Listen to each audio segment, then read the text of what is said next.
there could be a rules-based trade system excluding the US. Yes.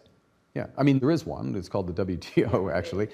I think we're going to end up with a degree of variable geometry in trade as well as elsewhere, where you have tighter integration. Coalitions of the willing. Yeah, coalitions of the willing, tighter integration with countries that you share a broader range of values, basically concentric circles of integration, which does make sense. It's not, to be clear, it's not as efficient as the trading system that had been in place, but that system is over.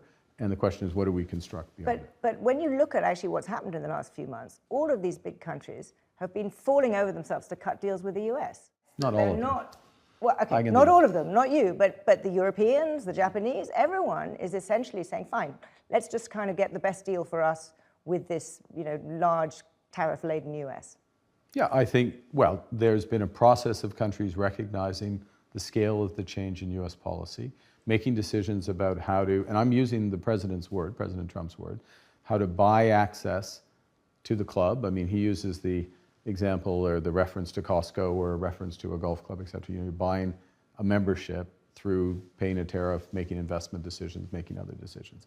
So countries and trading blocs like the EU are making those determinations. That is, given the current level of exposure and degrees of integration with the US, in their judgment, that makes sense. Is that the way they want the system to be 10, 20, 30 years from now? Probably not. And the question is, what are countries and trading blocs doing to help build that system? So right now, countries just have to do the best they can, but then they can create a better one, which leads...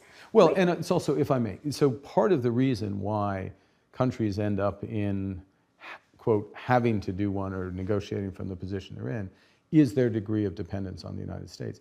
So the logical thing, and Canadians got here back in January, February, is, well, we should take care of ourselves, do the stuff at home, and we should build up relationships abroad. So the two things do go together, relationship with whatever agreement met with the United States, but really focusing on building up that outside option. But you said a few months ago that this is not a transition, it's a rupture. Yeah. And I was really struck by that, because that suggests to me that you think that the United States is on a permanently different path. Do you think that basically the US is going to be a high tariff country even after the Trump administration? I think, yes, is the short answer.